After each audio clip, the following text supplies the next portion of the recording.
Bismillahirrahmanirrahim. Assalamualaikum warahmatullahi wabarakatuh. Alhamdulillah wa syukurillah ala ni'matillah.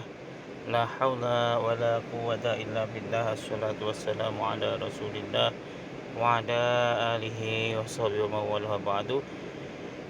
Teman-teman mahasiswa yang berbahagia, pada kesempatan sore hari ini kita akan membahas tentang pengantar dari mata kuliah statistika, atau di sini saya lebih menggunakan bahasa analisa kuantitatif karena banyak hal atau banyak pembahasan nanti yang akan kita bahas dalam satu semester ini lebih banyak berkutat pada konteks penelitian kuantitatif atau lebih ke analisisnya, cara menganalisis data-data kuantitatif.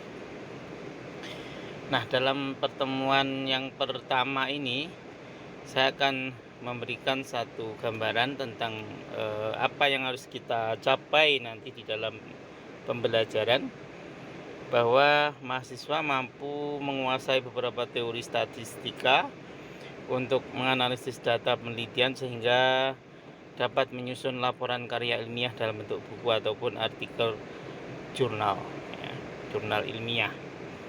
Nah, jadi intinya ini sebagai bekal bagi teman-teman mahasiswa untuk dapat digunakan sebagai salah satu ilmu alat, ya, sebagai alat ya di dalam melakukan penelitian, khususnya apabila sebagian dari teman-teman nanti ingin menggunakan pendekatan kuantitatif di dalam penelitiannya, maka mata kuliah ini sangat relevan. Baik, selanjutnya untuk beberapa referensi yang bisa dirujuk ya bagi teman-teman untuk membaca lebih lengkap ya tentang mata kuliah ini, ada di dalam beberapa buku, misalnya bukunya Lawrence Neumann ini ya, Social Research Method, Qualitative and Quantitative Approach. Kemudian bukunya Pak Bu Suarsimi Arikunto, Prosedur Penelitian ya. Kemudian metode penelitian kuantitatif, kualitatif, dan R&D, Pak Sugiono. Alat ukur psikologis, ini salah satunya. Educational Statistic, statistik untuk penelitian ya, ada bukunya statistik Pak Sutrisno, Pak Sugiono, Pak Budiono ya, dan lain sebagainya. Nah ini saya kira beberapa referensi yang bisa teman-teman rujuk, baik nanti akses buku-buku ini dari perpustakaan maupun dari media online. Baik, selanjutnya untuk rencana pembelajaran kita dalam satu semester ini, kita akan membahas beberapa hal, yaitu yang pertama tentang seputar penelitian kuantitatif, teknik pengumpulan data dan instrumennya ya. Jadi sampai pada tataran instrumen nanti kita bahas untuk pertemuan pertama dan juga mungkin pertemuan kedua, karena satu materi ini bisa melibatkan dua pertemuan ya, karena di situ ada praktek yang harus kita terapkan secara langsung. Kemudian teknik analisa deskriptif ini sebagai gambarannya, gambaran awal ya. Nanti teman-teman juga akan melakukan prakteknya. Teknik Chi kuadrat, t-test, ANOVA, teknik korelasi kontingensi, Ross-Berman dan Pearson atau product moment, teknik korelasi antar variabel parsial dan ganda, serta pembuatan laporan atau laporan penelitian, dan diakhiri oleh final test ya. Ini kira-kira sekilas dari rencana pembelajaran kita dalam satu semester ke depan. Untuk penilaiannya, kehadiran kuliah 20%, penyelesaian tugas 1, 2, 3, dan 4, ini 10%, 10%, 10%, dan 20%. Final test 30%. Ini ya.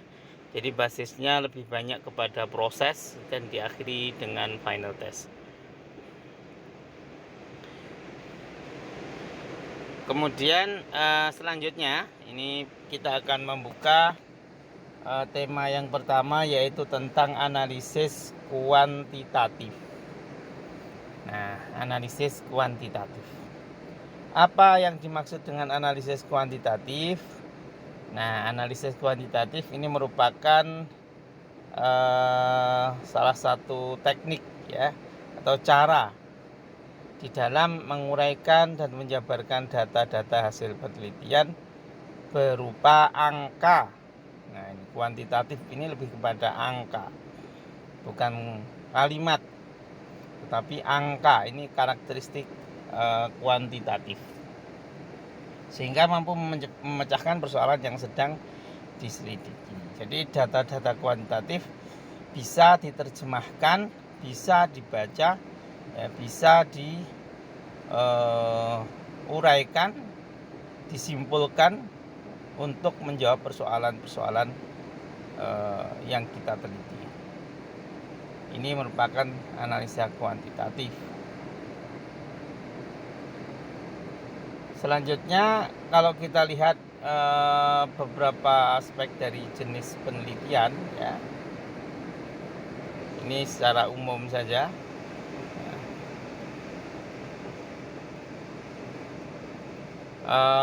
Di dalam jenis penelitian ada tujuan ya.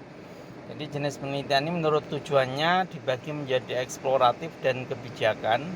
Ada 4, maaf ya, eksploratif, development, verifikatif, dan kebijakan. Kemudian menurut tempatnya ini penelitian lapangan dan kepustakaan. Sedangkan menurut datanya ini ada data kualitatif, di mana data kualitatif bukan merupakan data statistika. Dan yang kedua adalah kuantitatif, yang ini menggunakan data-data statistika. Selanjutnya, jenis penelitian kuantitatif dibagi menjadi 2, yaitu penelitian deskriptif dan penelitian korelatif ya. Penelitian deskriptif ini adalah penelitian yang menggambarkan satu variabel pada satu kelompok penelitian tanpa menghubungkan dengan variabel yang lain atau membandingkan dengan kelompok lain.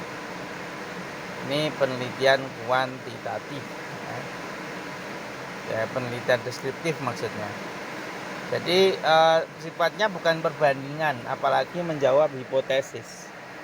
Jadi hanya mendeskripsikan, misalnya dengan menggunakan sistematik random sampling misalnya ya, kita ingin melihat polling. Nah, ini pilihan presiden kita. Nah, jadi dengan melakukan survei, biasanya siapa saja yang kita survei itu sifatnya acak.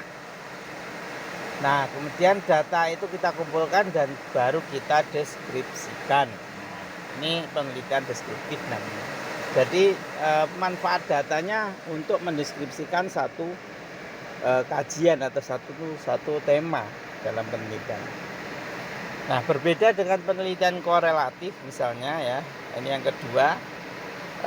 Penelitian korelatif ini penelitian yang membuat ada atau tidak adanya hubungan antara satu atau beberapa variabel dengan satu atau beberapa variabel yang lain. Namanya korelatif berarti kan ada hubungan. Jadi mencoba menghubungkan apakah ada variabel hubungan antara variabel A dengan B. Nah, ini. Masalah A dengan masalah B misalnya.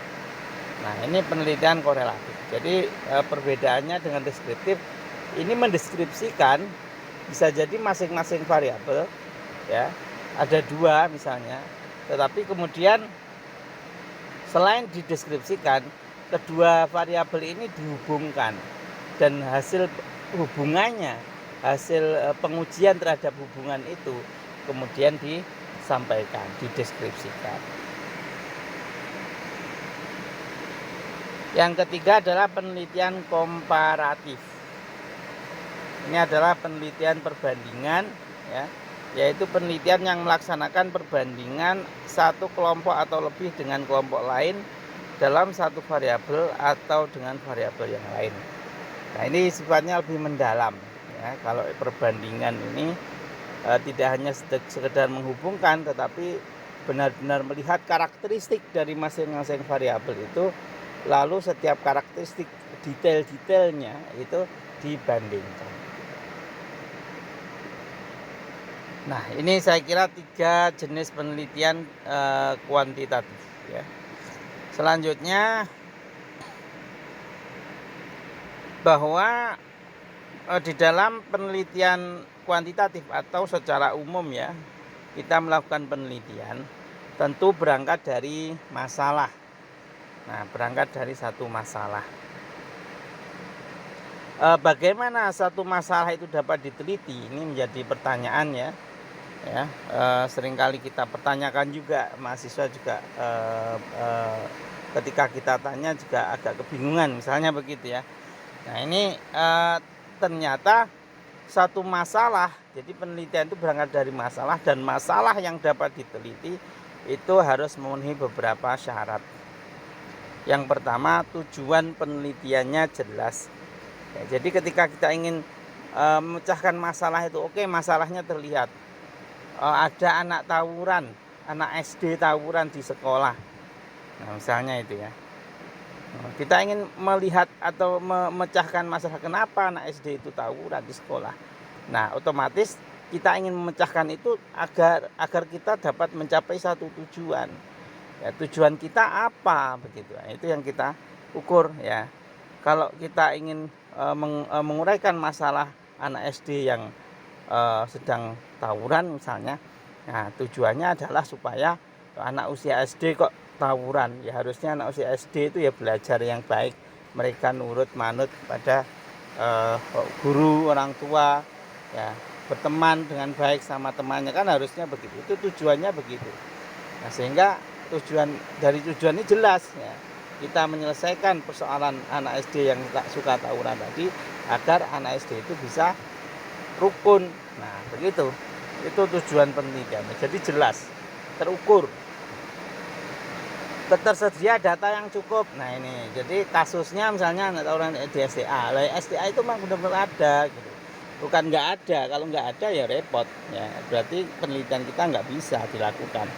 Ini kaitannya dengan data. Jadi data itu adalah satu kajian objek penelitian dalam bentuk angka, dalam bentuk cerita, dalam bentuk wawancara dan sebagainya. Itu data. Atau observasi kejadian yang terjadi di lapangan benar-benar ada begitu ya. Nah, itu data. Yang ketiga, dikumpulkan dengan metode ilmiah. Nah, ada cara-cara tertentu, teknik-teknik tertentu yang dilakukan dan itu sistematis. Yang keempat, berguna bagi kehidupan.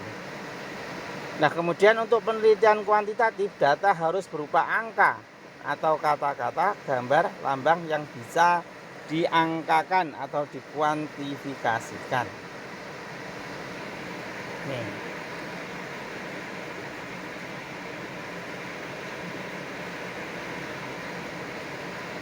Nah, ini kita mendalami tentang masalah di dalam penelitian kuantitatif. Jadi ada beberapa persyaratan bahwa masalah yang bisa diteliti itu ada 4 ya. Sekarang masalah penelitian kuantitatif itu yang seperti apa gitu ya. Yang seperti apa?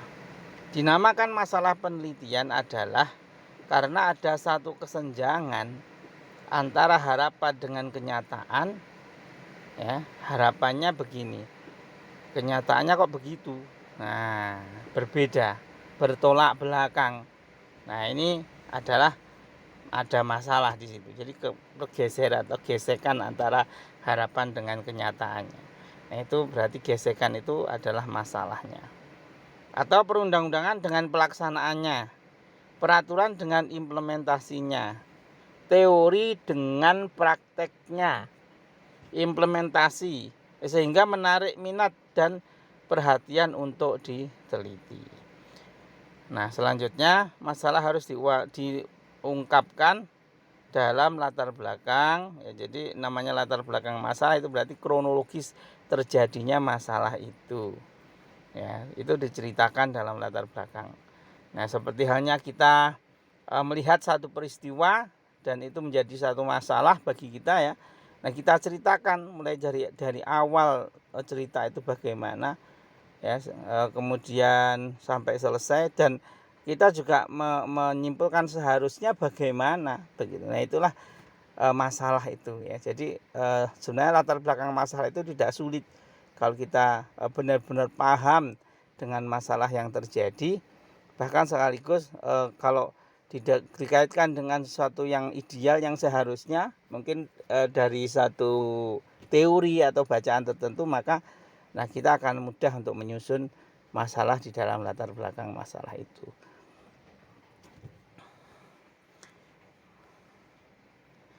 Nah, di dalam latar belakang masalah biasanya kita ceritakan panjang lebar, maka kemudian ada satu kesimpulan akhir dari uraian masalah yang kita jabarkan di latar belakang masalah tadi, itu yang disebut sebagai rumusan masalah.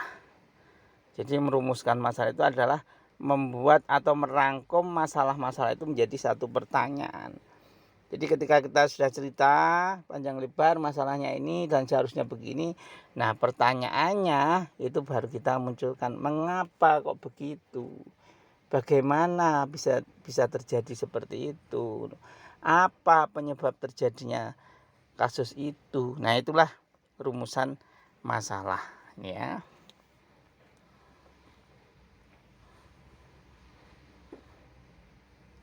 Jadi rumusan masalah kalau di dalam penelitian kuantitatif ini harus memuat 4 hal. Yang pertama memuat variabel. Ini ya. Variabel di dalam penelitian kuantitatif kan jelas ya, ada 2 minimal atau 1 kalau untuk deskriptif ya.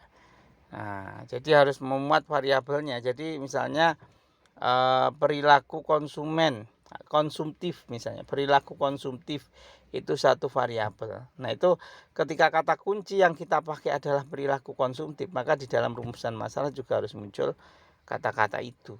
Begitu. Kalau 2 misalnya, perilaku konsumtif, pendapatan itu juga bagian dari variabel ya, dan lain sebagainya. Nah, itu semuanya adalah variabel yang bisa kita pakai di dalam satu penelitian, dan di dalam penelitian kuantitatif itu wajib ada di dalam rumusan masalah.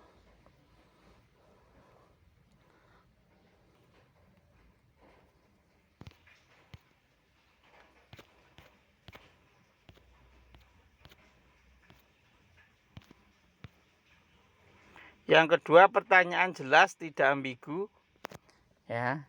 Jadi pertanyaannya jelas, apa, bagaimana, mengapa. Nah, itu sesuai dengan latar belakang masalahnya.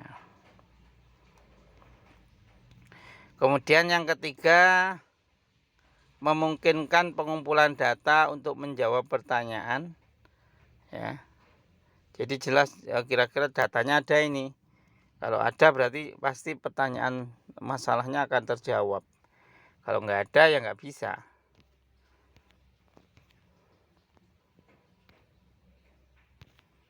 Yang keempat, pertanyaan harus netral. Maksudnya bahwa rumusan masalah tidak menyangkut masalah moral atau etika, atau terkait dengan penilaian baik, buruk, indah, jelek, dan sebagainya ya.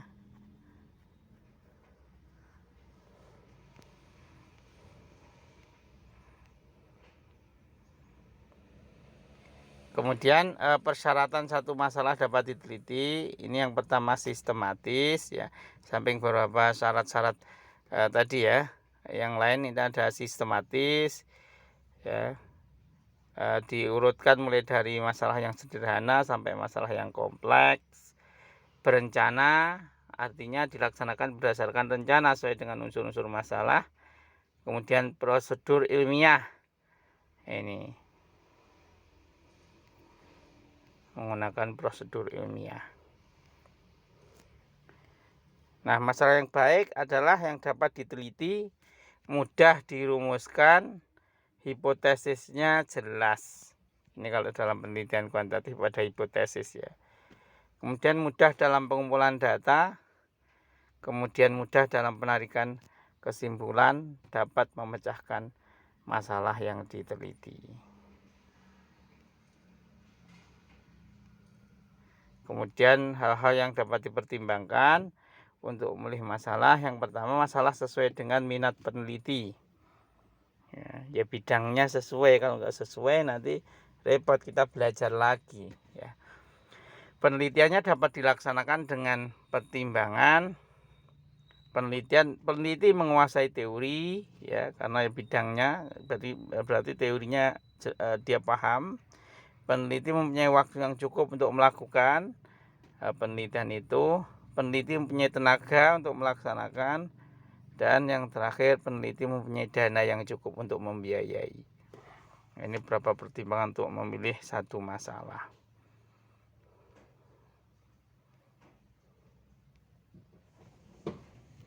Nah, saya kira itu untuk pertemuan hari ini ya. Sementara apabila nanti ada pertanyaan-pertanyaan bisa dikirimkan melalui WA Group atau pertemuan kita di kelas pada minggu depan. Demikian dari saya untuk penjelasan awal. Kita akan sambung nanti pada pertemuan berikutnya ya, di kelas untuk minggu depan. Sekian, akhiran wallahu muwaffiq ila aqwamit thoriq. Assalamualaikum warahmatullahi wabarakatuh.